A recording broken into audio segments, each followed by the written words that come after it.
Halo teman-teman, kembali lagi di podcast Night in Tokyo, sebuah podcast yang melahirkan perspektif baru tentang Jepang dari cerita-cerita kehidupan orang-orang Indonesia di Jepang.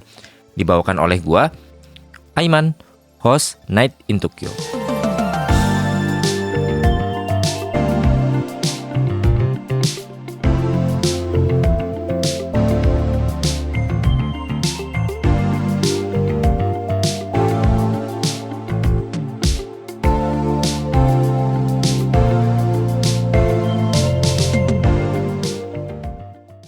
Halo teman-teman, kembali lagi di Night in Tokyo, tetap bersama gue Aiman.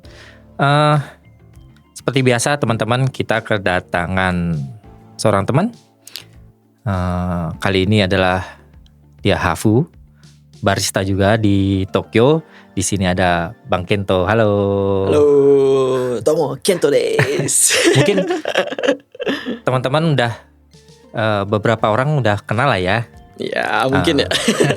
Ada YouTube juga, terus sempat buat konten keliling Jepang juga. Ya. Terus balik lagi ke Tokyo. Nanti kita ngobrol-ngobrol tentang itu, teman-teman.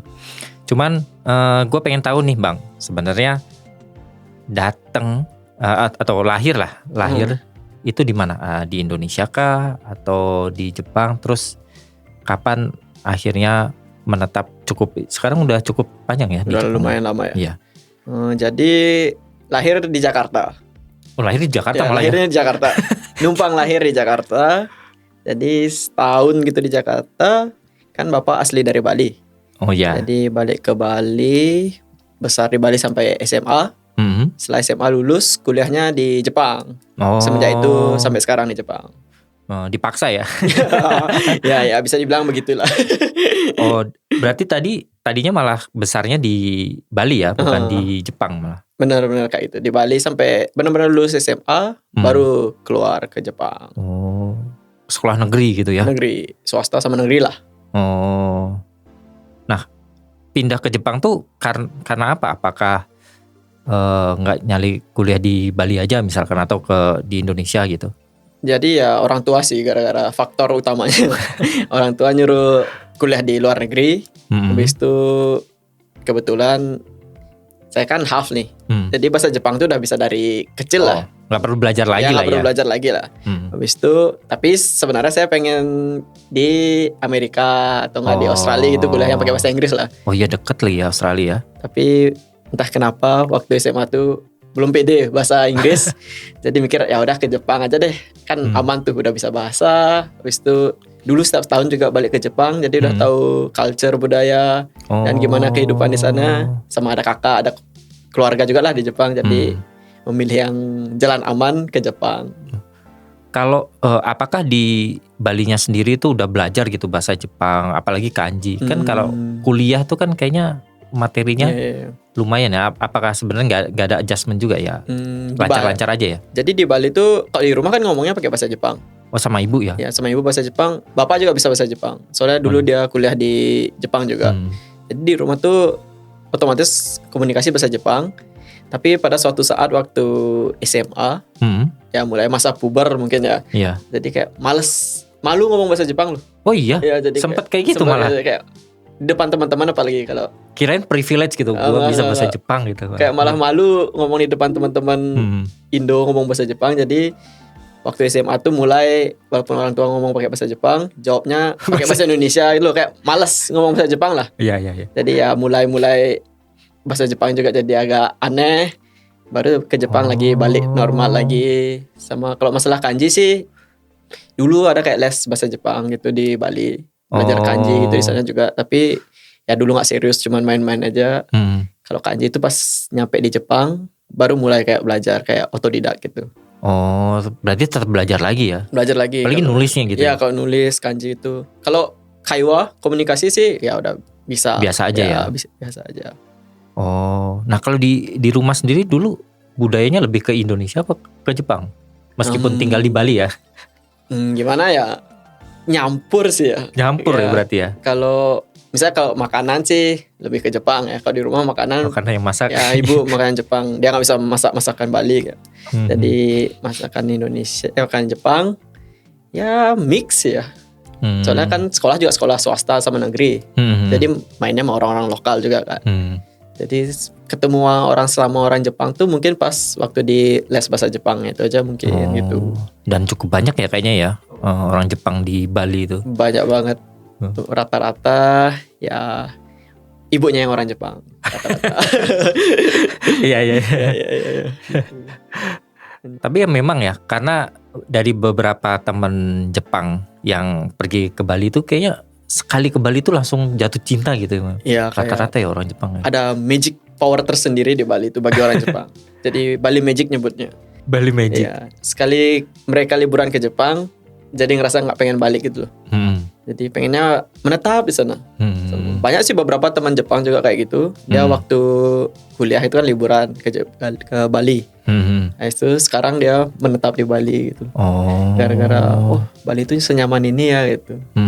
Sesantai ini ya. Iya. Dia rela demi ke Bali meninggalkan pekerjaannya di sini gitu. Oh iya, banyak ya kayak gitu ya? Banyak. Oh, Mbak penasaran sih. Sebenarnya kalau Bali sendiri kan juga nggak kayak Jakarta gitu, misalkan yang banyak opportunity bisnis atau kerjaan gitu. Keputusan untuk meninggalkan kerjaan di Jepang itu kayak keputusan yang besar juga ya sebenarnya. Bener sih. Kayaknya mereka itu lebih memilih ya santainya ya. Dia udah stres di Jepang, mungkin udah capek di Jepang. Apalagi Tokyo. Ya di Tokyo. Ya contoh teman saya ada Kanggoshi itu perawat. Dia udah 5-6 tahun di Jepang sebagai perawat. Pasti ya capek mungkin, udah nggak betah. Sekarang dia stay di Bali, udah setahun balik pindah ke Bali. Setahun. Kerja di sana. Kerja apa biasanya orang Jepang di Bali itu? Sekarang sih kan LPK gitu lagi rame. Oh, bantuin LPK ya, berarti ya? Kebanyakan jadi guru di sana, atau kalau di Bali hotel tuh biasanya ada lowongan untuk staff orang Jepang gitu loh. Karena banyak orang Jepang. Banyak ada tamu orang Jepang, apalagi hotel-hotel besar gitu kan. Jadi spesialis untuk orang Jepang, direkrut orang Jepang gitu, kebanyakan. Itu sih. Gitu ya. Atau guide gitu juga mungkin ada ya, kerja guide. Oh iya juga sih. Tapi kan sebenarnya agak kontras kan kalau dari penghasilan pasti jauh banget ya. Ya mau nggak mau dia harus memilih itu. Memilih itu soalnya kan demi kenyamanan hidupnya dia supaya nggak stres juga kan. Oh gitu. Banyak ceweknya lah. Oh banyak cewek. Rata-rata cewek sih. Sama sekarang lagi zaman yoga kan. Yoga tuh lagi rame sekarang bagi kalangan cewek-cewek muda Jepang. Jadi mereka yoga tuh pilates gitu ya. Tapi banyak yoga sih. Mereka banyak stay di daerah Ubud sambil yoga gitu banyak. Oh iya sih. Kan bule-bule lagi banyak yang buka lesson gitu, yoga gitu ya sekarang. Di Ubud tuh ada retreat yoga gitu loh. Retreat. Tur khusus yoga gitu, seminggu di Bali cuman yoga aja gitu. Oh iya. Ramai loh orang Jepang ikut kayak gitu. Oh stres sih. Rata-rata 20 ya 30 awal 30 akhir orang-orang umur segitulah yang masih single itu biasanya mencari. Udah kayak 10 tahun kerja di Tokyo misalkan ya, udah kayaknya gini-gini terus. Ya pasti karir pun naik sih pasti ya. Cuman kan pace-nya atau rutinitasnya kan pasti boring. Ya boring lah. Kalau teman-teman tinggal di Tokyo tahu lah pasti ya. Capek, mereka mulai mencari jati diri dia sendiri. Ke Bali dia gitu. Jadi rata-rata banyakan orang Jepang yang aneh di Bali. Orang Jepang yang aneh? Ya. Kayak gimana tuh? Nggak cocok dengan society di Jepang. Mereka kabur ke Bali, ngerasa inilah kehidupanku. Jadi beda dengan orang Jepang pada umumnya. Benar-benar. Mungkin gini ya, bisa kalau dibayangkan kan orang Jepang tuh bukan orang Jepang, sosial di Jepang itu kan kayak nggak majemuk ya. Kayak mirip gitu semuanya. Memang dari luar tuh kelihatannya orang Jepang tuh sama semua gitu. Padahal itu memang bisa dibilang tekanan sosial juga ya.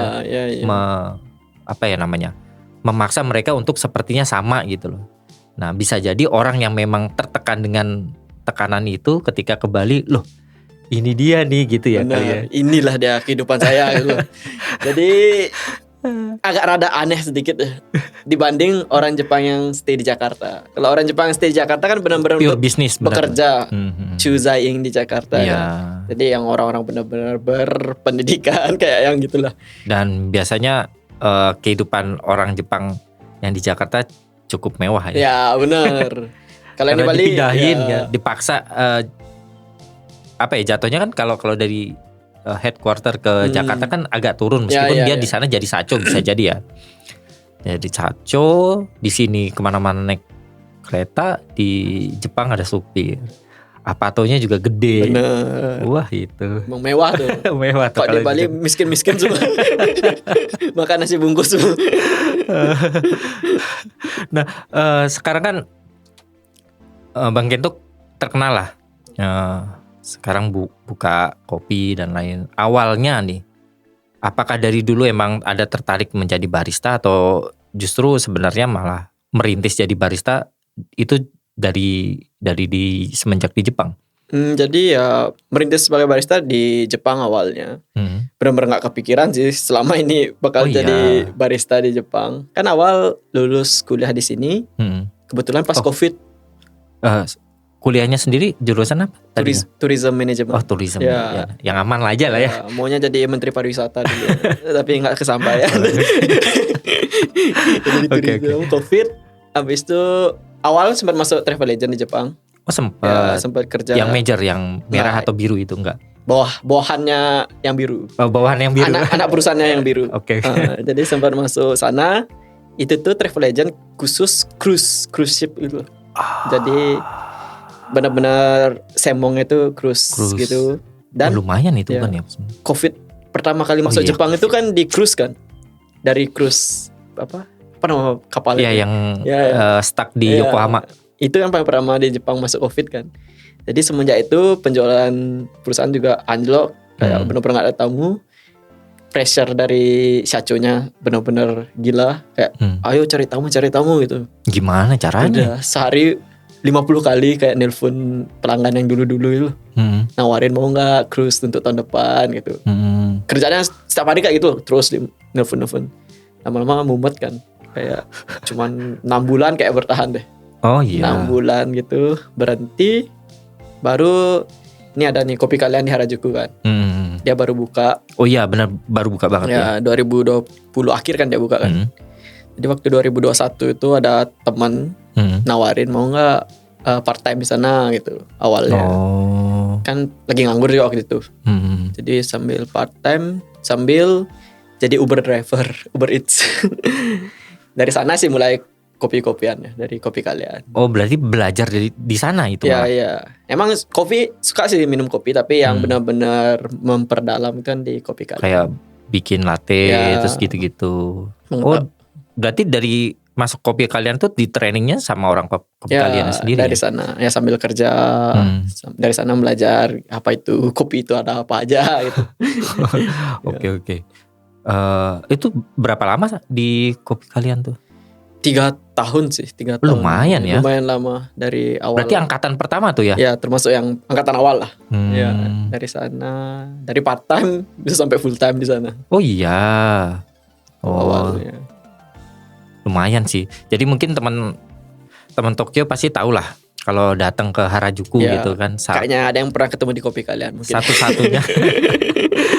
Satu-satunya apa istilah franchise Indonesia yang ada di franchise cafe kopi di yang Indonesia yang ada di Jepang ya. Termasuk besar juga. Benar. Di Jakarta kan lumayan tuh ada beberapa store kan. Oh gitu. Emang tadinya tuh di sana isinya juga orang Indonesia ya. Cuma sekarang perlahan malah orang Jepang. Awalnya kan mayoritas anak half lah. Anak half, soalnya kan bosnya juga half juga. Iya. Jadi banyak half Bali Jepang di sana. Oh iya bener ya, bener banyaknya. Nggak tahu kenapa atau kebetulan mungkin karena koneksinya di situ-situ aja. Saling kenal lah. Jadi saling ngajak-ngajakin banyak half Bali sama ada beberapa. Kan ada dulu yang tinggi itu ya siapa namanya. Sama ada Momo juga cewek dulu. Oh iya, itu half juga ya. Juga sama ada ya sisa sih orang Jepang. Tapi lama-lama yang pada berhenti sehingga malah kebanyakan orang Jepangnya terakhir tinggal sisa sendiri. Oh iya. Sekarang udah ganti kan, sekarang udah orang Jepang. Udah orang semua. Jepang semua. Nah, kalau dulu itu kan misalkan ada staff Jepang itu. Kan awal-awal emang fullnya tuh orang Indonesia gitu. Ya, Udah ya, gitu ya. orang Indonesia yang kadang-kadang malah turis gitu. Ya, ya. Mereka diajarin bahasa Indonesia atau Enggak sih, enggak ya? enggak. Mereka tetap pakai bahasa Jepang, tapi ya mungkin kebiasaan orang Indonesia itu kita kasih tahu kayak gini. Soalnya kan bagi orang Jepang kan kebiasaan orang Indonesia itu kan ada sisi yang, soalnya banyak yang orang Jepang tuh staff yang Jepang kok orang Indonesia kayak gini ya, kok gini ya gitu. Oh iya. Banyak yang kayak gimana beda tuh? lah. Apa ya? Kayak nggak mau ngantri. Ya kayak kebiasaan bagi orang Indonesia. Tiba-tiba nyelonong aja ya. Bagi orang Indonesia umum loh kayak masuk tuh langsung kayak video-video, langsung kayak foto-foto. Kayak misalnya, biasanya turis juga ya, Iya. bisa jadi ya. kan kalau di Indonesia kan ya umum lah. Umum. Hal biasa kayak gitu kan. Kalau bagi orang Jepang kan, kenapa orang nih kayak masuk toko tuh tiba-tiba langsung kayak video ngerekam dulu. Kan kaget juga sih orang Jepangnya. Pesan juga belum gitu. Habis itu ya kayak ya kalau orang Indonesia ngumpul kan suara juga keras, mereka ngobrol-ngobrol. Ya hal-hal kayak gitulah, hal-hal yang Iya. di Indonesia. Apalagi dulu isinya orang Indonesia doang gitu Iya. dulu ya. Rame. Habis itu kan itu awal buka waktu COVID. Jadi waktu itu sih masih mendingan lah. Masih mendingan orang-orang Indonesia yang Tinggal di stay Indonesia. stay Tinggal di Jepang. ya. Tapi semenjak tahun kedua gitu kan border dibuka, makin parah lagi. Makin ramai lagi kan. Karena mungkin satu-satunya yang kopi Indonesia di Tokyo, terus orang dateng, ya biasalah. Ya. Orang Indonesia kan pengen sesuatu yang bisa dikontenin, bisa di Instagram. Bener. Gitu. Datang ke sana. Ya sih, yang hal-hal kayak itu yang susah dimengerti bagi staf Jepang. Ya. Kalau bahasa kan ya mau nggak mau. Apalagi mungkin ada yang nongkrong sampai lama gitu. Ya bener. Karena suka ngerokok di luar. Udah tahu nggak boleh ngerokok di luar kan. Di teras itu loh. Oh dia pikir ya selama di luar boleh ngerokok gitu kali ya. Udah ada no smoking dari tulis itu. Oh. Nah di sana 3 tahun tuh. Ya. Terus bukan tiba-tiba mungkin ya ada perencanaan akhirnya mengawali buat kafe sendiri itu idenya gimana? Jadi ya awal kan berhenti tuh, nggak mikir sama sekali sih mau ngapain ke depannya kan. Apa namanya itu, waktu berhenti bingung nih mau ngapain kan. Mau kerja lagi juga bingung. Habis itu mau pindah ke coffee shop lain juga kayaknya nggak deh gitu kan. Habis itu, nah jadi orang-orang belum tahu nih, ini banyak belum tahu kisah munculnya lemari kopi nih. Oke. Jadi awalnya lemari kopi itu kan di Asagaya pertama. Iya. Nah, yang tempatnya kayak di rumah gitu ya. Itu tuh awalnya tuh sebenarnya bukan saya yang ngurus tuh. Oh iya. Awalnya tuh bos kopi kalian, si Kenny. Oh Bang Kenny. Nah, dia yang bikin brand lemari kopi ini. Dia mau mencoba brand baru lemari kopi ini. Oh yang lepas dari franchise ya, yang di Indo. Ya, dia mau buka brand baru lemari kopi. Dia cobalah buka di Asagaya itu. Nah, tapi di Asagaya itu kan benar-benar perumahan entah berantah lah. Tempatnya itu nggak strategis, sepi banget. Ya bagi bisnis, bagi si Kenny tidak menguntungkan lah. Jadi sebenarnya itu memang di manage sama Bang Kento, tapi sebenarnya itu tuh bisnisnya. Ya, sekarang udah saya yang gini. Yang dulu ya, berarti ya. Awal mulanya itu si Kenny yang gini memulai lemari. Habis itu jalan 3 bulan, dia jalanin 3 bulan, udah males dia jalanin. Habis itu kebetulan saya nganggur ya kan. Habis itu dia mau nggak coba nih mulai berbisnis nih gitu. Lanjutin lah lemari. Aku udah malas nih ngurus gitu kayak. Tapi tadinya dia sendiri yang jualan? Iya, dia sendiri jualan. Oh gitu. Ya, dia sendiri jualan di sana sama ada staff yang lain, dia ngajak staff. Dari bekas dari kopi kalian kali ya? Enggak bukan staff bar, staff belakangnya. Kan dia punya perusahaan lain juga, kantor lain. Dia ajak staffnya itu. Ya nggak niat lah dia mau mulainya, kayak nggak niat itu mulai. Oh gitu. Itu. Habis itu 3 bulan dia berhenti. Ya udah aku yang ngambil alih semua. Dari sana memulai lemari kopi di sana. Dia disupport juga sama Kak Kenny kayak. Iya. Karena stoknya juga dari Bang Kenny juga ya kali ya. Di support mesin gitu loh. Oh mesinnya juga. Aku dikasih pinjam mesinnya awalnya. Ini pakai dah mesinnya dulu gitu. Dari sana mulai merintis lemari kopi sampai sekarang udah punya sendiri. Oh. Dan yang di Setagaya ya? Asagaya. Asagaya itu tuh berapa lama? Asagaya itu berapa lama ya? 10 bulan sih. 10 bulan. 10 bulan di sana. Dari ya udah pesimis sih awalnya. Maksudnya awalnya kan nggak mikir apa tuh, asal mulai aja, asal gas aja. Saya kan coba dulu baru berpikir soalnya kan. Indonesia ya? Ya Indonesia tuh. Jadi awal tuh, aduh, apain aku buka di sini ya, kayak bener-bener di perumahan antah berantah. Habis itu mulainya tuh bulan Juli lagi, pas lagi Natsu panas-panas itu. Saya mulai itu bulan Juli, jadi kayak nggak ada orang lewat. Kayak awal-awal tuh udah parah sih ngawur. Oh, itu dari Eki berapa belum pernah ke sana sih? 15 menit sih. Lumayan ya. Lumayan. Mau nyebarin flyer juga susah ya. Susah juga ya. Bener-bener tengah perumahan nggak ada apa-apa. Berarti full ngandelin Instagram ya? Ya Instagram sama tetangga sekitaran sana lah. Oh iya. Jadi dulu tuh otomatis di Asagaya itu banyakan tamu Jepang. Yang tetangga-tetangga sekitaran sana. Soalnya kompetitor kan sedikit di Asagaya itu. Sama yang buka pagi itu sedikit juga. Jadi dulu buka itu lemari itu dari jam 8 pagi waktu di Asagaya. Sekalian orang pergi kantor juga kali ya. Pergi kantor sama mampir bentar. Turis-turis yang kan ada Airbnb di daerah sana. Oh iya benar. Turis tuh kan ngopi pagi. Kadang-kadang ada turis yang datang pagi-pagi gitu. Oh iya. Nah, dari situ tiba-tiba keliling Jepang. Ya, nah, itu juga tuh menarik sih. Itu random juga sih. Soalnya aku juga bukan pernah ya, ngikutin ada satu orang Jepang juga, Japan Walker siapa itu, yang dia jalan dari utara ke selatan gitu, jalan kaki terus ketemu orang gitu sih.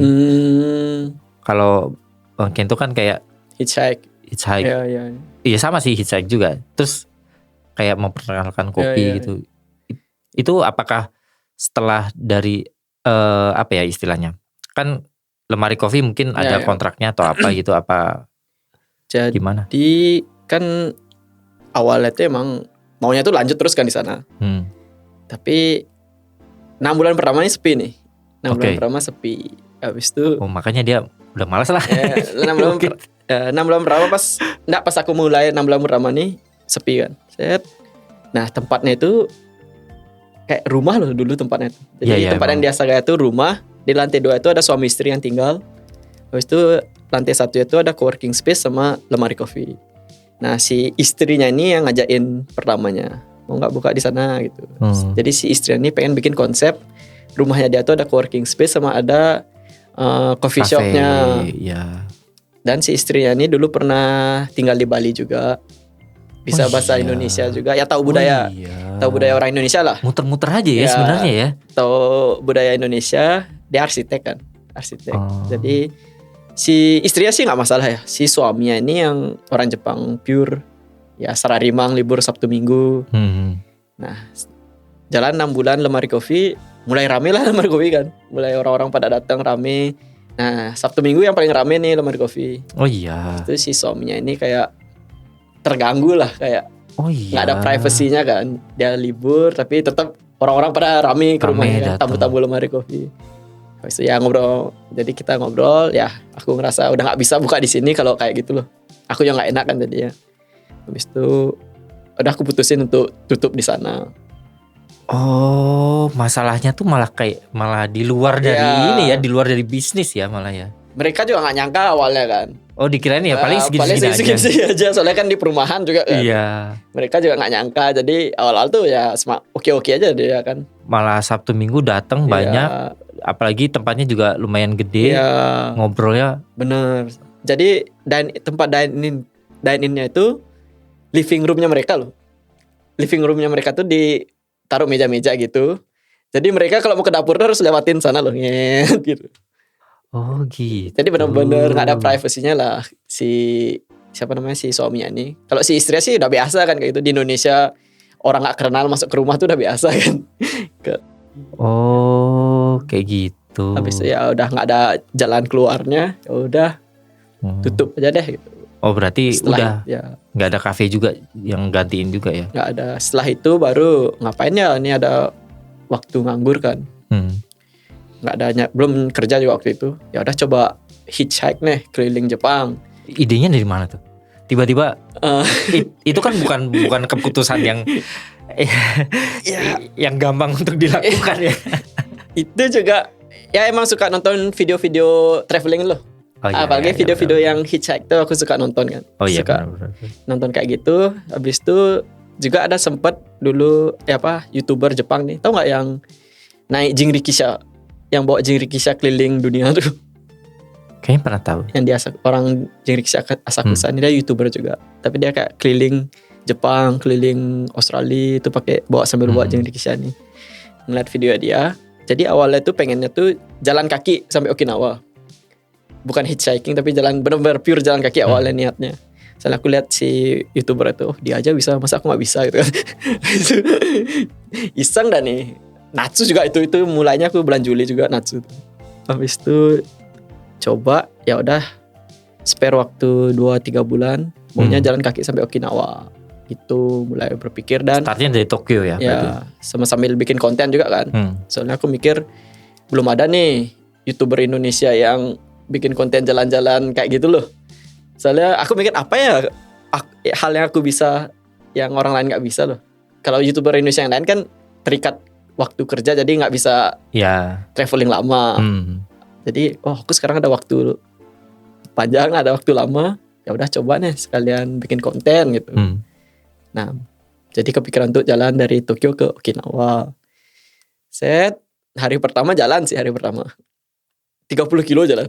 30 kilo? Ya, dari Tokyo Setagaya sampai ke Atsugi Kanagawa.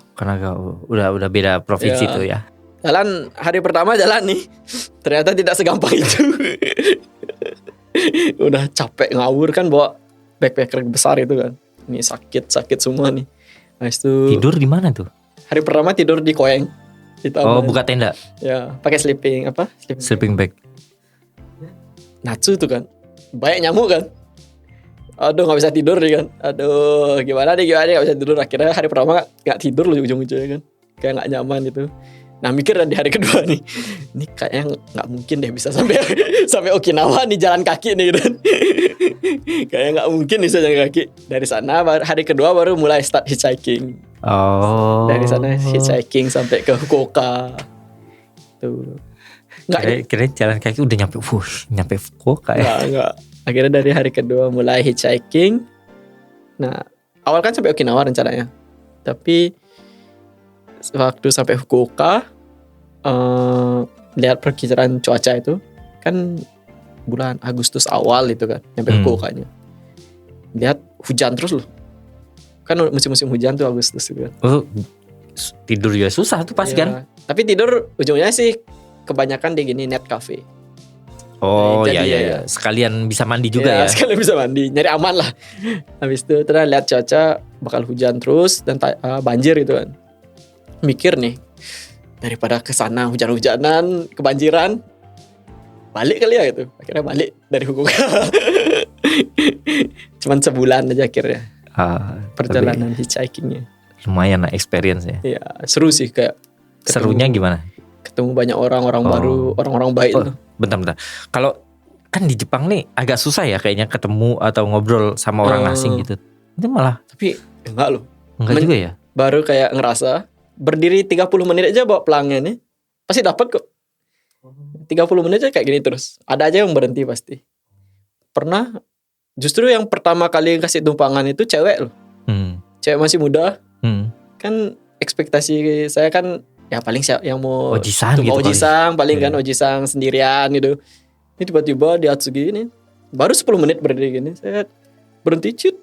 Tahu loh cewek masih muda lagi kan. Kayak garu-garu gitu loh. Kaget aku. Mungkin gara-gara di Gyaru juga ya. Kan agak agak berani kan orangnya. Gyaru gitu loh gitu. Oh, ya udah aku anterin dia sampai ke Odawara gitu. Dari Atsugi ke Odawara. Lumayan itu ya. Ngobrol-ngobrol dalam mobil. Dia Kyabajo ternyata. Dia kerja malam loh.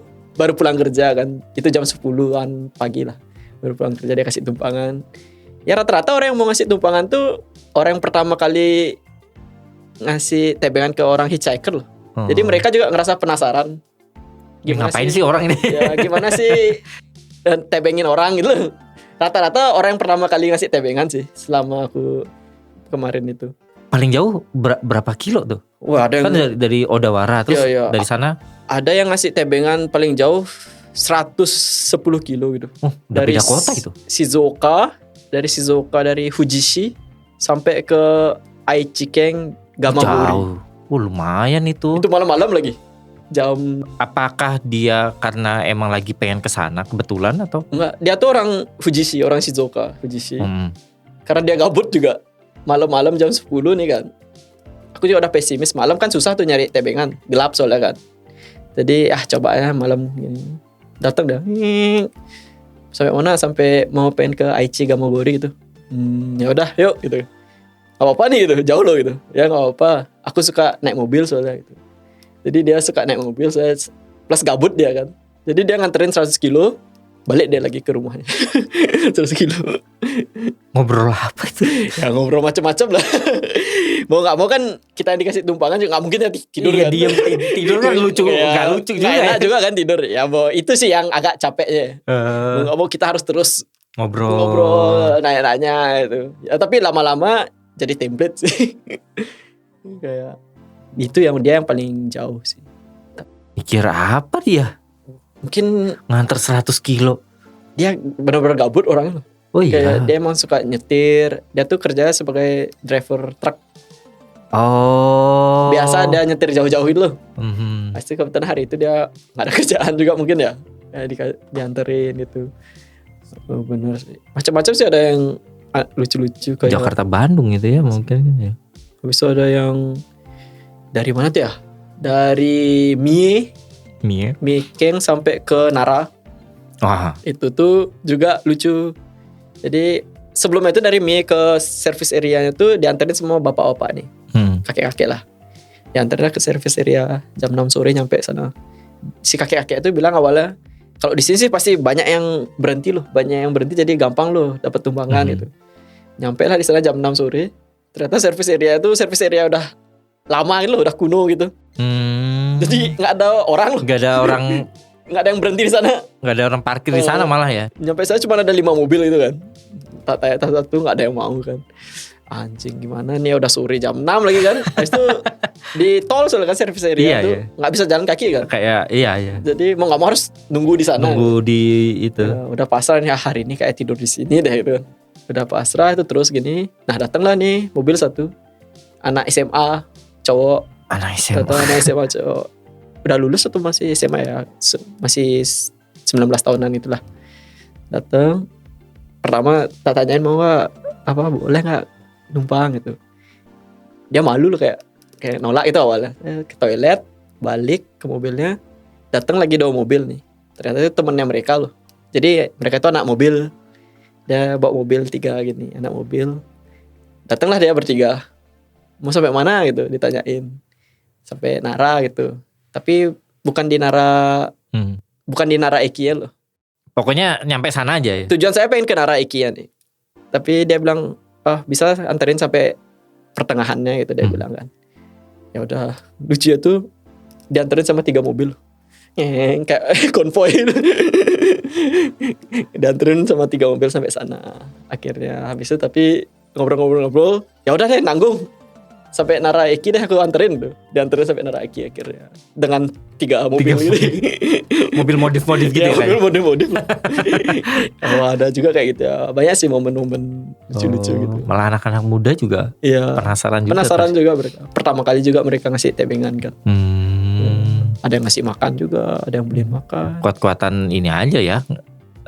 Melek dan ngajak ngobrol ya. Ini kan nggak lucu, udah dianterin terus kita tidur gitu. Itu kurang sopan kan juga kan. Nggak enak juga. Ya kalau yang orang introvert sih agak susah mungkin ya. Harus ngomong sama macam-macam orang gitu. Jujur kan kenalan juga sama orang-orang. Hampir semua udah lupa aku nama orang. Saking banyak ngobrol. Terus kayak nyamperin orang, nyobain kopi gitu, macam-macam ya. Kan kadang-kadang ada yang ngasih numpang loh, kasih nginap gitu. Oh iya, sampai ada yang ngasih hidup. Ada ngasih nginep. Tapi itu mayoritas orang Indonesia sih. Oh, ketemu ya orang Indonesia. Viewers orang Indonesia. Udah nungguin jangan-jangan ya. Kayak sini bang, di mana itu nginep sini gitu. Ke rumahnya dia nginep. Itu ada beberapa kali kayak gitu. Di sana aku biasanya nyeduh kopi. Awalnya maunya nyeduh ke orang yang ngasih tumpangan. Tapi timingnya itu kan susah tuh. Ngasih tumpangan kan udah turunin mereka pergi langsung kan. Iya. Jadi susah untuk nyeduh kopi loh. Jadi nggak pas timingnya. Jadi aku nyeduh ke orang-orang ngasih tumpangan gitu. Iya juga ya. Mobil kan gerak juga. Susah. Oh. Terus akhirnya memutuskan buat balik lagi ke Jepang. Terus sekarang Ya, balik ke Tokyo buka lagi. lemari kopi lagi. Nah ya Pindah sekarang deket kantor. Bener. Deket kantor lagi. Beneran 2 menit. 2 menit jalan gitu. Ya benar. Itu juga benar-benar kebetulan itu. Kayak jadi pas lagi perjalanan hitchhiking nih, temanku ngelain aku loh. Kayak ngelain tiba-tiba nih. Teman yang bukan teman dekat loh. Jadi tiba-tiba ngelain, mau nggak buka lemari di tempatku gitu. Jadi dia tuh staff JS vendor yang chicken operation di bawah itu. Jadi dia tuh staff di sana. Dia nawarin ke aku mau nggak buka di lantai 2-nya gitu. Soalnya ada space kosong kebetulan. Nah, daripada jadi tempat dine-in doang ya. kali ya. Nah kebetulan juga aku lagi nyari tempat kan, nggak nemu-nemu tempat yang pas lah. Mikir oh ya udah deh di Harajuku lagi kan. Ya udah gas deh gitu. Nah di sana lah. Akhirnya balik lu tuh balik ya. Balik akhirnya balik juga ada timing itu juga, jadi balik dari Fukuoka langsung. Benar-benar persiapan juga minim buka di sana. Tapi nggak hitchhike lagi kan? Enggak, naik pesawat. Baliknya naik pesawat. Udah nggak kuat, udah capek. Ya, jadi balik benar-benar nggak ada persiapan apa. Mendadak balik Agustus kan. September aku udah mulai buka kan. Oh, Balik Agustus, sebulan doang ya? Nggak ada sebulan lagi, 3 mingguan gitu. Oh tapi kan peralatan udah ada, tinggal naruh aja sih. Tinggal naruh aja kan yang Tapi dari. kan ya hal-hal perintilan gitu kan belum ada persiapan apa-apa. Mendadak juga sih pindah ke sana. Aku juga kaget sih, nggak nyangka bisa buka di Harajuku. Main tempat rame itu. Memang tempatnya bukan tempat ini ya, bukan Harajuku yang banyak turis lewat gitu. Tapi di sana itu isinya tuh justru banyak apa ya? Kebanyakan tuh kantor atau kantor dari misalkan ada brand fashion apa gitu. Terus kantornya di sana. Jadi kalau lewat sana ya teman Tokyo, orangnya tuh oshare semua ya. Ya semua anak-anak muda yang fashionable deh. Kita kantor yang dari tadinya di daerah Ginza yang pokoknya orang kantor kantor terus pindah ke sana. Ini kenapa orang oshare semua? Oshare terus tatoan semua, terus banyak yang tindikan. Beda banget ya. Bener. Tamu dia dulu dia Sagaya kan tamu-tamunya tuh ya tetangga sekitaran sana kan. Jadi kayak family atau enggak orang tua gitu. Enggak ada yang oshare lah. Semenjak pindah ke Harajuku tuh semua oshare, anak hip hop, anak culture tuh. Waduh. Iya bener-bener anak culture tuh di situ tuh. Jadi kayak bingung loh sih. Wah, gini ya. Gitu sih, beda banget sih suasananya ya. Kalau dibandingin yang tempat sebelumnya, ramean di sini ya jauh ya. Kalau segi rame sih ramean siang sekarang ya. Sama kalau sekarang tuh kebanyakan orang Indonesia yang datang. Soalnya aksesnya lebih gampang dituju lah. Sekalian mereka jalan-jalan di Harajuku bisa mampir. Kalau tempat yang dulu kan benar-benar Asagaya itu kan daerah lokal. Jadi bukan tempat turis. Jadi mayoritas dulu tuh orang Jepang kebanyakan gitu. Oh berarti kalau dulu tuh kalau ada orang Indonesia datang tuh emang niat pengen datang ke sana ya berarti ya. Kebanyakan gitu sih yang ngeliat di Instagram, ngeliat di YouTube yang niat untuk nyari lemari kopi loh. Rata-rata begitu sih. Kalau sekarang sih kayaknya udah nyampur juga ya. Sekalian jalan. Orang beli nasi di bawah. Ya bisa beli di atas juga. Di kopi di atas. Bener sih. Macam-macam sih sekarang. Iya sih. Waktu itu tuh kan memang ya ingatnya tuh jauh aja kan. Terus pindah. Di Harajuku. Kita juga kebetulan baru pindah itu. Kita belum ada 6 bulan juga belum ada kayaknya. Timing yang sama lah ya. Terus nyari kan di mana sih? Loh, di sini. Lah ini di cuma 2 menit doang datang. Bener sih. Meskipun nggak tiap hari ya. Iya, deket banget ya kan. Tapi deket. Oh gitu. Bener Gitu. sih. Tapi semenjak pindah ke sana banyak yang kenalan bekerja di daerah sana loh, yang dekat-dekat daerah sana. Oh iya, katanya malah ada orang Indonesia yang kerja daerah situ juga ya? Iya, banyak yang daerah sana. Ada yang orang aparel juga, orang Indonesia juga kerja daerah sana juga. Oh, Ada. udah pasti aparel sih kayaknya ya. Konten sana kreator juga ada di daerah sana. Oh juga. iya. Banyak ini sih yang tetangga-tetangga lah sekarang. Oh. Iya. Berarti lumayan ini juga ya orang Indonesia ya di Bener. Jepang. Oh, ngerasa sih banyak juga ya. Soalnya kayak Sabtu Minggu itu kan mayoritas orang Indonesia yang datang. Sekalian jalan-jalan sih pasti ya. Ya banyak sih yang dari jauh-jauh, dari Ibaraki, dari Saitama, dari. Berarti orang yang tadinya kesana kesini dong itu. Iya. Kan sekarang ada 2 kan jatuhnya ya. Ya, jadi tapi yang orang Asagaya jarang mereka keluar dari Asagaya loh. Pasti mereka stay di Asagaya, walaupun pergi-pergi itu pasti daerah Suginami aja mereka loh. Oh iya nggak. Jarang mereka ke Harajuku gitu. Jadi benar-benar customer baru lah yang sekarang ini. Sama sekarang banyak ada langganan kan, anak-anak yang tinggal di Jepang nongkrong gitu. Dia jadi tempat perkumpulan orang-orang Indo yang tinggal di Jepang sih. Dan tempatnya juga bisa buat event juga ya. Ya bisa event. Oh, soalnya kemarin kenalan juga kan. Ya. Penyanyi dari Bali terus baru datang ke Indonesia terus mau buat event. Kayak cuman ya teman-teman, pas ini tayang eventnya kemungkinan udah lewat. Benar. Tapi bisa jadi tempat event ngumpul-ngumpul juga ya. Bisa bikin event musik atau nggak DJ kan ada table booth ya. DJ-nya juga ya. Jadi kalau yang mau nge-DJ yuk bisa di sana, sama ada rooftop juga di atas kan. Jadi bisa. Oh ada rooftop juga. Iya, bisa ngerokok juga di atas. Jadi orang Indonesia kan suka ngerokok. Ya. Jadi daripada ngerokok sembarangan ya, mending ngerokok sambil ngopi, ada meja juga di atas. Oh iya, benar-benar. Makanya kalau mayoritas orang Indonesia tuh pasti mereka duduk di atas. Bisa ngerokok soalnya gitu. Tapi bisa jadi tempat menarik juga ya, karena tempatnya juga memang bisa buat event. Jadi mungkin teman Tokyo yang di Jepang bisa kalau mau buat event gitu ya. Kalau tapi khusus malam ya, setelah jam operasional selesai, mungkin jam 7 jam 8 gitu bisa. Ya. Ada makanan juga di bawah, ada yang halal juga kan? Ya ada halal, chicken over rice juga ada. Ya mungkin untuk orang-orang Indonesia tempatnya ya oke lah untuk nongkrong gitu lah. Iya. Aku juga konsepnya ya kan kalau toko-toko dari Jepang kan ya strict gitu lah, kayak ada batas, nggak boleh pindah-pindah, ada batasan waktu bener-bener. Itu tempat sementara sekarang nggak ada batasan waktu sih, aku kayak bebasin aja loh. Oh dari merekanya juga bebasin sih. Ya aku ya bebas. Si Jazz Vendor itu juga kayak welcome gitu loh. Justru dia kayak ya anggap aja nih tokomu sendiri, kayak bebas itu mau ngapain aja bebas kok gitu. Ya jadi konsepnya sekarang ya kalau mau nongkrong ya, kalau yang lagi bingung mau ngapain bisa ke lemari gitu. Jadi ya jadi tempat pilihan, nggak usah jadi pilihan utama, jadi pilihan kedua pun nggak apa-apa loh. Yang penting pokoknya yang gabut, yang bingung ya udah ke lemari aja gitu. Dan tempatnya juga Harajuku teman-teman.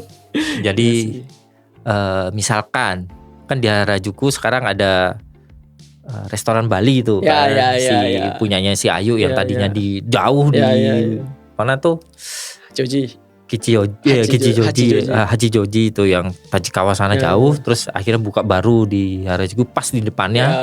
Bisa mampir juga tuh, jalan dikit ke belakang kan. Banyak sih yang jalur rute itu sih, tamu-tamu lemari. Biasanya habis makan dari sana ke sini dia gitu. Banyak. Ada tahu Beli Made nggak? Beli Made di Gayemai. Ada restoran Bali Beli Made. Ada mau ke sana sih, cuman belum sempat aja. Itu juga dekat kan dari lemari, cuman jalan 9 menitan gitu. Jadi dari 2 situ ya. Habis makan kadang-kadang ada cari tempat nongkrong. Atau enggak sebelum makan ke sana ngopi dulu ke sana gitu. Oh. Sekarang kayak gitu sih ya. Iya dari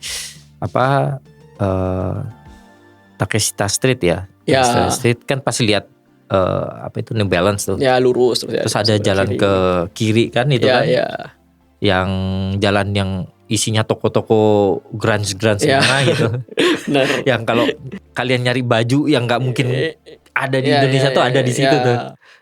Lurus terus itu. Lurus terus. Ntar ada pertigaan, lurus lagi. Lurus lagi. Nah di situ mulai tuh banyak toko-toko mulai sepi fashion. dikit. Mulai sepi ya. Udah agak-agak perumahan tapi Ya. kayaknya isinya kantor doang nih. Bener. Emang bentuknya rumah tapi kebanyakan kantor. Nah di situ tuh. Jadi kebanyakan lunch itu rame ya. Rame ya.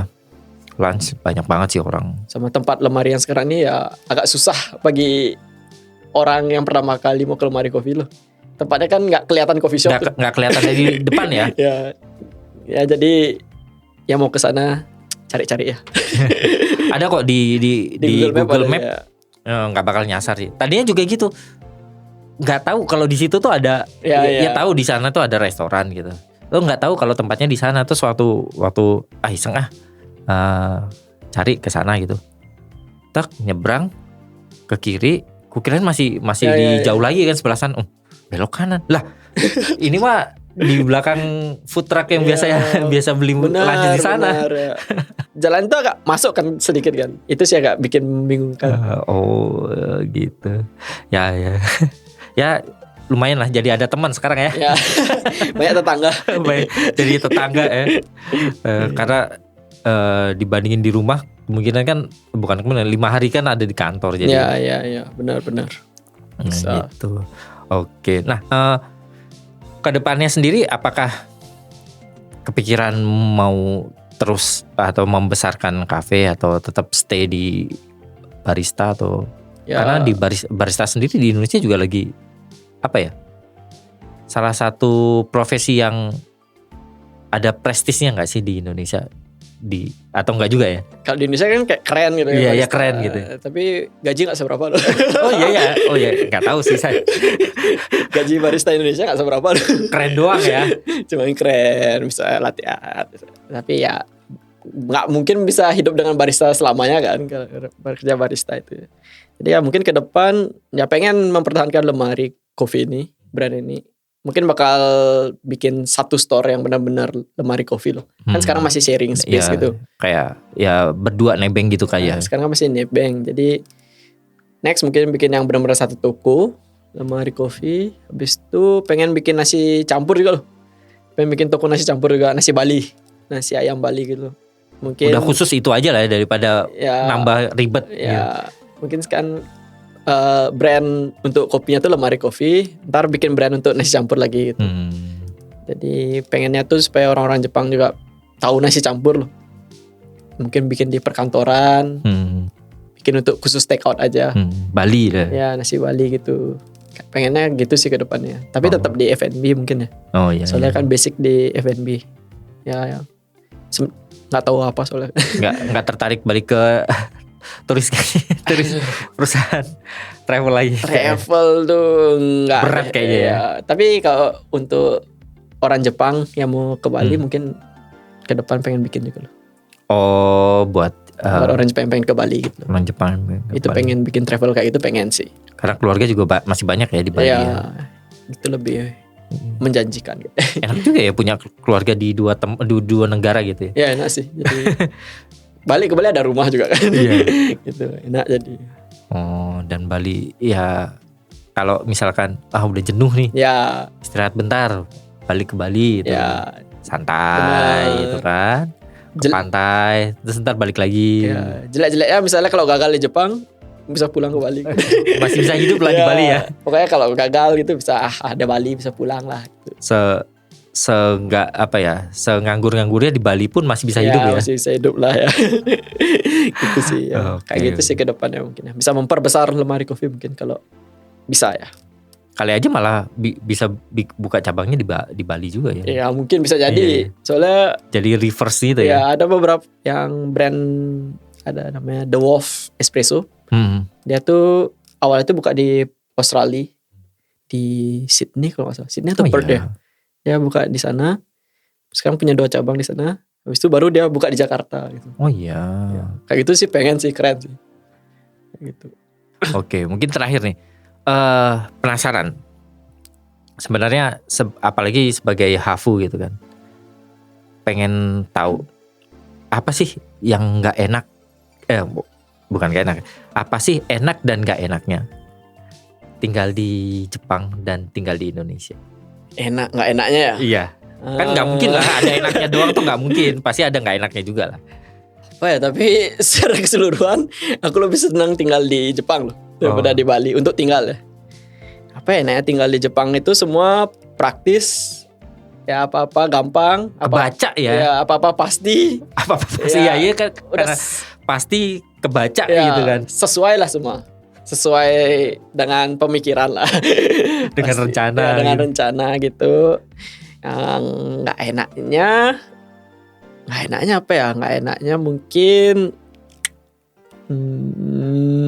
agak sibuk gitulah, sibuk dikit lah, kayak kemana-mana rame. Biasanya kalau naik kereta pagi-pagi rame juga. Iya, benar-benar. Sama nggak bisa naik motor kayak di Bali kan, dikit-dikit naik motor ngeng gitu kan. Kalau di sini harus mikirin jam kereta, harus lihat waktu.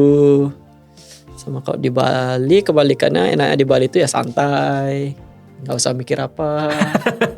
Kemarin waktu balik pas nyepi kemarin, ngerasa sih Bali ini kayak Disneyland loh. Kayak Sekarang jadi tahu ya apa yang dirasakan orang Jepang datang ke Bali. Iya. Bali ini benar-benar Yume no Kuni loh. Kayak benar-benar nggak mikir apapun bisa hidup loh. Temen kayak orang-orang Bali ini kayak gini dia hidup ya, kayak itu enak ya, itu ngerasa kayak. Padahal gitu. dulu tinggal di situ ya, ngerasa kayak itu lebih nyantai, nyaman untuk hidup. Dan ya nggak enaknya kalau di Bali, mungkin ini gara-gara udah kebiasaan di Jepang ya. Jadi kayak bawaannya itu apa ya? Apa bahasa Indonesia, kijung hidup itu Jepang loh kejadian sekarang nih. Jadi joshiki di Jepang itu kalau dibawa ke Bali itu kan beda kebiasaannya tuh. Jadi ngerasa suka kesel kalau di Bali loh. Oh, kok nggak jelas gini ya? Ngesel kayak misalnya di kasir nih, di kasir minimarket misalnya. Kasir kan lambat tuh kan, nget. Nggak bisa lebih cepat. Jadi sedikit nggak sabar dikit ya. Kayak suka kesel gitu loh. Bawaannya udah kebiasaan di Jepang sudah kan. Sama kalau misalnya ke restoran tuh, kayak pelayan staff-staffnya kan kayak sambil ngobrol sama kayak apa ya? Staff, kayak lambat ya. Ya pokoknya semuanya tuh kerasa lambat. Masa segitu aja lama gitu. Sih kayak gitu, bawaannya kayak gitu. Padahal dulu tuh emang dari dulu sampai sekarang ya kayak gitu aja segitu aja kan. Tapi gara-gara kebiasaan di Jepang kan. Kalau ke restoran staff sebanyak ini kok. Oh iya, itu tuh. Kenapa ya restoran di Indonesia tuh staffnya banyak banget? Itu dah. Kenapa ya? Mungkin gara-gara efisien gini gak sih? Kan suka ada yang libur mendadak biar ada yang cover, atau enggak kan gaji staff juga murah di sana kan. Kalau di Jepang itu kan kayak misalkan satu restoran family restorannya aja yang segede gitu paling yang di hallnya yang paling 3 orang gitu kan, 2 orang kan. Ya kan. Kalau di Indonesia tuh kayak ngumpul gitu ya mereka ya. Nah kembali lagi tuh SDM kita rendah mas. SDM kita terlalu murah kali ya. Kemarin juga balik ke Bali ketemu sama teman-teman yang punya bisnis F&B di sana kan. Ya mereka juga bilang sih justru SDM kita terlalu rendah. Jadi kalau misalnya pekerjakan satu orang untuk beberapa job desk itu mereka nggak bisa loh. Jadi ya. Mau nggak mau banyakin orang, banyakin kuantitinya dulu supaya lebih aman lah. Itu dia bilangnya gitu sih, soalnya nggak mungkin kita bisa kamu harus kerja ini tapi cuma dapat gaji segitu. Iya sih, juga dia nggak mau. Gitu. Berasa sih kalau di Jepang itu yang server atau hall itu kan kelihatan lah kerjanya. Ya. Pertama ngambil order, nganterin makanan, udah gitu. Kalau misalkan ada yoyaku, kita juga harus yang ngatur kapan keluarnya gitu. Kalau di restoran ya. Terus itu ntar sampai pulang, pas pulangnya harus beres-beres, harus ngepel, ngitung kasir juga. Apa sih namanya? Ya nutup kasir lah gitu ya. Okaike juga kan kasir kan. Iya, Okaike juga kasir juga. Macam-macam kan job desk-nya. Orang hall tuh nggak cuman bawa makan, ambil order aja kan. Kalau di Indonesia kayaknya nggak mungkin kan ya untuk satu orang disuruh gitu semua. Jadi mereka ya banyakin staff. Sama kalau misalnya di Bali kan banyak upacara tuh. Suka ada upacara apa, bisa ada yang nikah, ada pernikahan tuh. Jadi staff-staff itu suka libur mendadak loh. Kayak mau libur gitu. Jadi untuk cover juga mungkin ada gitu. Ya kerasa sih. Ya, make sense sih jadi ya. Iya bener juga ya, karena di di Indonesia sendiri pun kayaknya restoran kenapa banyak orang di hall itu ya karena Kayak gitu sih. Sama ke coffee shop juga sama waktu ya ke salah satu chain gede di Indonesia. Staffnya ya tempatnya nggak luas loh. Tempatnya tuh kecil. Ada di bar tuh ada 5 orang loh, 5-6 orang tuh. udah gitu lama Lagi kan. Dalam hati saya kesana nih aku sendirian bisa nih semua tak gitu. ini aku sendiri yang buat cepet nih Iya, kayaknya. udah kayak kok ada sebanyak ini lama ya gitu ya. Mikir hal-hal kayak gitu lah kayak. Tapi emang ini loh kecampur juga orang di Indonesia itu males, jadi Gojeknya tuh banyak. Jadi tadi awalnya juga gitu, ini kok kayaknya lama banget ya. Ini satu doang, perasaan gak ada yang ngantri ya. Terus tiba-tiba ada orang datang, kring, ngambil. Oh, orderan Ya sih, Gojeknya ya. banyak ini. Bener. Ya sih. Orderan Online Gojeknya banyak juga. banyak banget. Beda kan kalau di sini memang ada Uber juga, cuman Ya kayaknya nggak semasif di nggak Indonesia. semasif di sih. Indonesia ya. Bener. Ya mungkin sih ada gitu juga ya. Tapi ya secara skill mungkin ya. Tapi ya enak lah di Indonesia pasti santai. Kalau mau hidup santai di Indonesia, kalau mau hidup yang ada masa depannya di Jepang sih. Enaknya sih duit di sini ya. Ya, Hidup di Bali. Bener. Ngerasa gitu sih. Pas di Bali juga, kalau aku stay di Bali lama nih nggak ada masa depan deh ngerasa loh. Soalnya kan bawaannya santai. Kalau di Jepang lebih gini kan, mengejar semangat. Berarti untung ya disuruh ditendang dari Indonesia ya. Untung sih. Untung aku cocok di Jepang juga kan. Kan orang juga ada cocok nggak cocok kan. Pergi kalau di Indonesia ngapain Bener. kuliah di sini. Iya, gitu ya. iya. Bener. Oke. Untung sih. Ya, mungkin itu aja untuk episode kali ini teman Tokyo. Yang kalau mau nyari Bang Kento Bisa di ke Instagram atau YouTube kan? Instagram, YouTube, di Kento Alit Instagram sama YouTube Bura-Bura Tokyo. Bisa di YouTube aku biasanya sharing kegiatanku di Lemari Coffee, video-video di Lemari Coffee.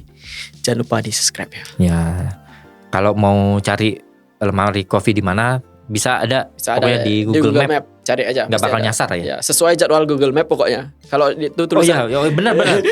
Kalau di sana bilangnya tutup jam 6 berarti emang udah tutup jam 6. Sama kalau hari yang close emang close. Jangan datang ya. Soalnya banyak di Google Map udah jelas-jelas close, tapi datang mereka loh. Kayak di DM aku. Tutup ya hari ini. Tolong semua yang mau datang tolong dicek. Tapi itu Google emang Map. kebiasaan Indonesia ya. Nggak suka ngecek ya. Oh enggak, mungkin di Indonesia tuh jarang libur. Percaya nggak? Oh ya? Emang ada Oh kafe? iya sih ya. Cara libur ya. Jarang banget Tapi libur. masa nge-search Google Map nih? Masa ngeliat hari ini buka nggak ya? Masa Tapi nggak memang- ngecek gitu sih? Kalau aku di Indonesia karakternya berubah. Apa ya? Mindsetnya bukan karakter ya, mindsetnya berubah.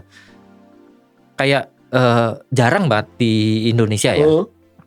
Mau pergi kemana ngecek di Google. Oh ya?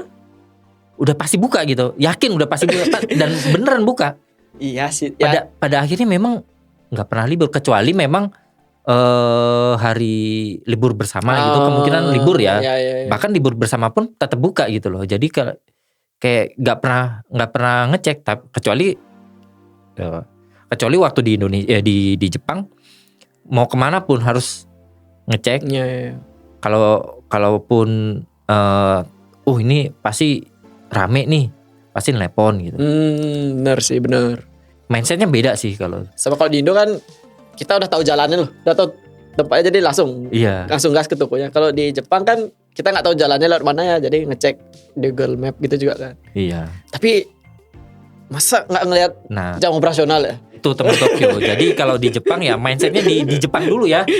Dirubah dulu mindsetnya sebagai orang Jepang ya. Ya itu Jangan mindset di Indonesia dibawa ke Jepang gitu. agak heran sih. Mungkin hari ini kan tutup nih, hari Minggu kan hari ini. Ada lagi ya Dem? Harusnya pasti ada yang datang loh. Udah tahu aku di story di Instagram di Google Map udah tak bilang hari tutup. Pasti nanti ada aja yang datang. Gitu ya. Silakan mampir. Mungkin kalau hari biasa bisa ketemu ya, kalau makan siang atau sore-sore kadang-kadang malah aku sendiri datang Kopi susu gula aren ada juga. ya Take out kopi susu gula aren. karena deket kantor, deket Ya, banget, beneran deket deket. Gitu. Dan buat yang pengen tahu informasi tentang podcast ini bisa follow juga di Instagram night.in.tokyo. Ada di YouTube juga, dan semua episode juga ada, mulai dari awal sampai yang paling akhir ada di Spotify. Ada kalau di YouTube yang awal-awal sih malah nggak ada, tapi ya silahkan dengerin, nonton di mana aja boleh. Dan terima kasih buat teman Tokyo yang udah selalu mendengarkan Night in Tokyo. Selamat malam, sampai jumpa lagi di Night in Tokyo selanjutnya. Bye bye. Bye.